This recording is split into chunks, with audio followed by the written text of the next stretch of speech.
그렇게 약간 대략적인 위치 말고 좀 더 정확한 위치를 표현하고 싶다라고 한번 생각을 해보자고.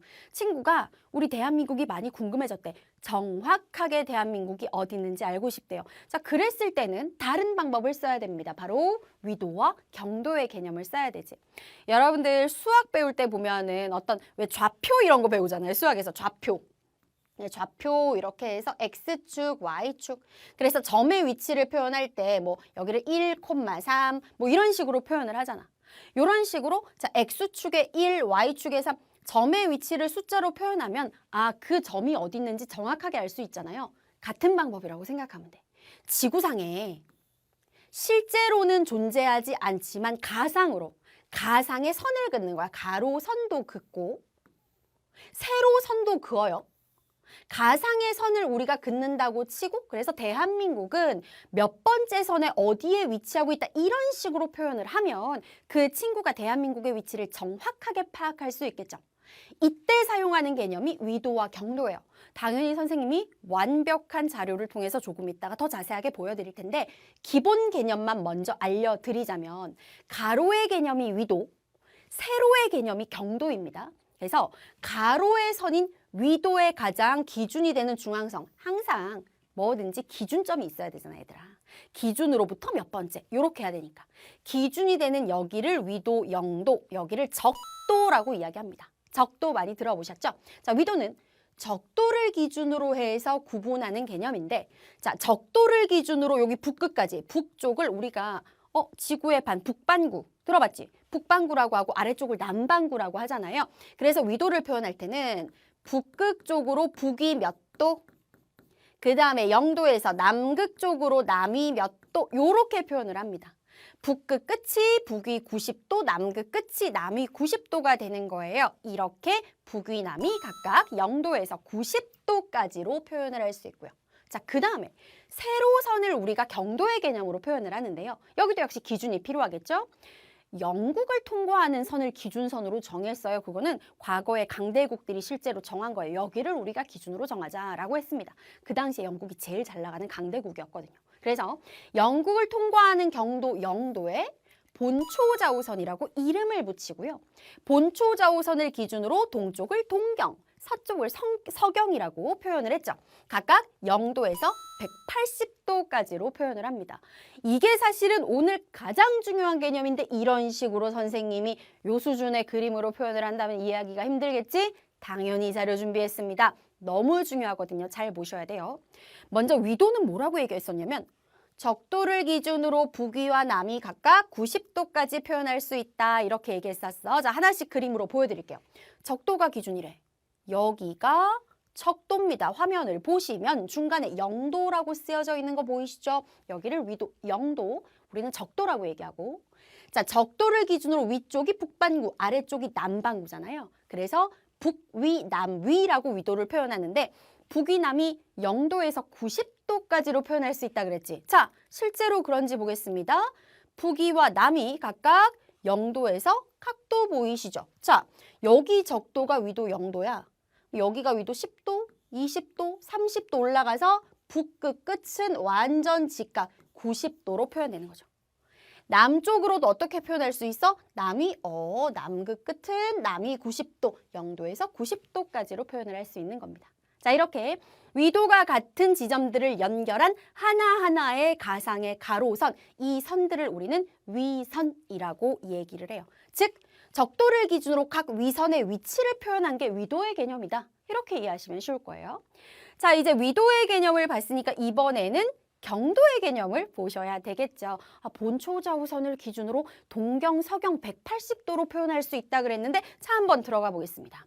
자, 먼저 경도의 기준이 되는 지점은 영국의 그리니치 천문대를 통과하는 경도, 영도, 바로 본초좌우선입니다. 그 별자리를 관측하는 유명한 그리니치 천문대가 있는데요. 요 그리니치 천문대를 통과하는 선을 경도, 영도, 본초좌우선으로 정한 거예요. 자, 그 다음에 여기를 기준으로 동경, 서경 이렇게 구분한다 그랬지? 자, 몇 도까지 구분할 수 있다? 180도까지. 자, 보세요. 한 바퀴 삥 돌아서 본초좌우선의 반대 끝. 자, 뒤로 휙, 휙, 반대쪽 뒤까지 90도가 아니라 반대쪽 끝은 180도가 되는 거예요. 동경 180도까지, 서경 180도까지 경도는 구분이 가능하다. 그리고 경도가 같은 지점을 모두 다 연결한 세로선들, 그 선들을 우리는 뭐라고 얘기한다? 이걸 경선이라고 얘기를 하는 겁니다.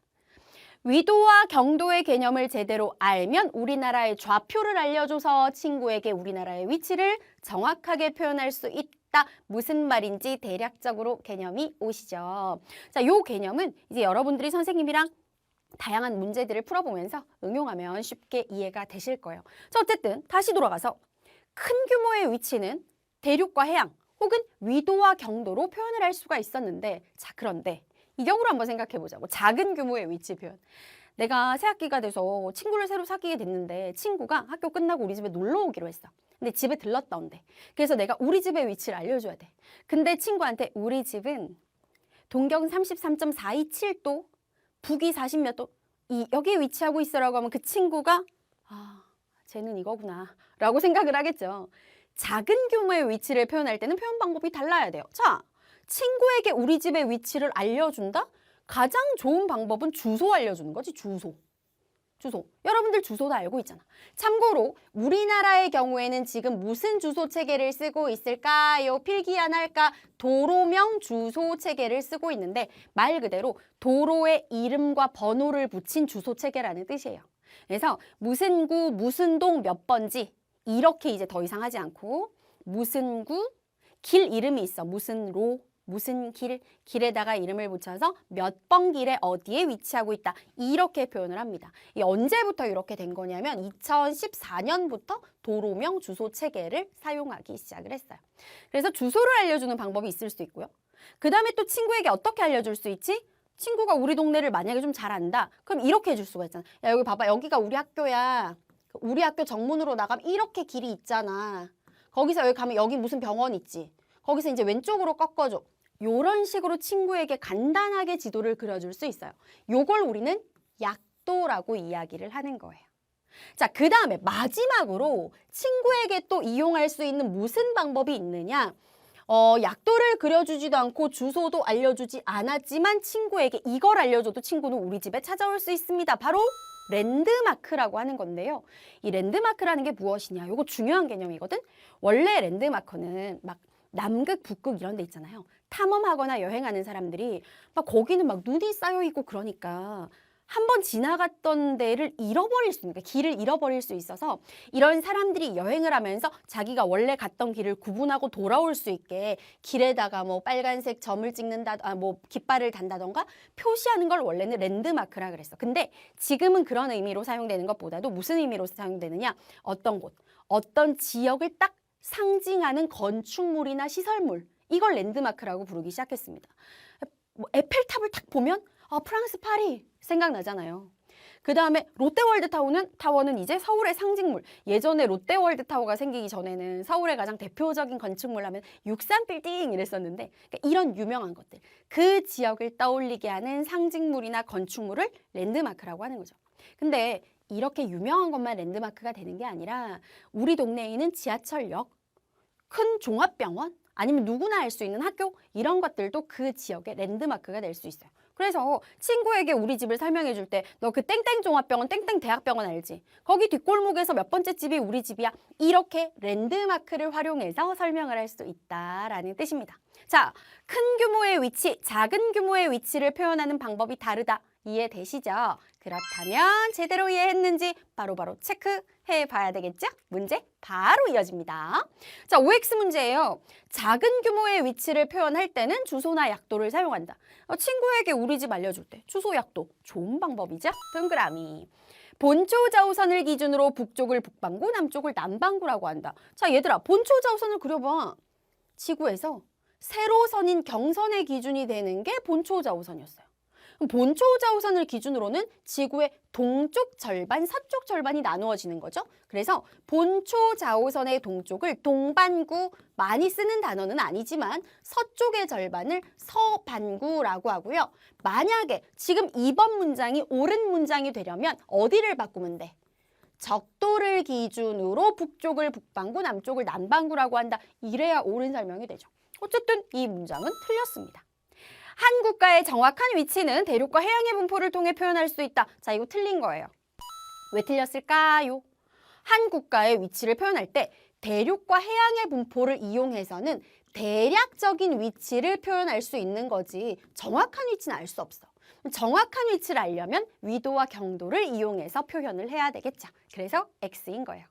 자, 내려와서 기역 니은에 들어갈 내용을 써보겠습니다. 먼저 위도. 이것을 기준으로 북위남이 0에서 90도까지 표현할 수 있어요. 위도의 기준은 바로 적도였죠. 자, 이번엔 경도. 경도는 동경, 서경 180도까지 표현할 수 있는데 기준이 뭐다? 바로 경도 영도는 영국의 그리니치 천문대를 통과하는 본초 좌우선이었습니다. 자, 문제가 몇 개 더 있어요. 이번엔 3번 옳은 단어 찾아보도록 할게요. 친구에게 우리 집의 위치를 알려줄 때는 경위도 좌표와 도로명 주소 뭘 사용해야 돼? 이거 쓰면 이렇게 된다 그랬잖아요. 경위도 좌표 노노 뭘 알려준다? 도로명 주소를 사용한다. 우리나라는 무슨 대륙 동쪽에 있고 무슨 바다와 접해 있습니까? 아시아 대륙의 동쪽에 있고요. 우리와 접해 있는 바다는 바로 태평양이었어요. 마지막 네 번째, 어떤 곳을 상징적으로 대표하는 건물이나 상징물, 조형물 이런 것들을 랜드마크라고 한다 그랬죠. 자, 위치를 표현하는 방법에 대해서 정리를 해봤습니다. 이제 계속해서 비주제에서 또 중요한 내용 공부해봐야 되겠죠? 위도에 따른 기온 차이 계속 이어가도록 할게요.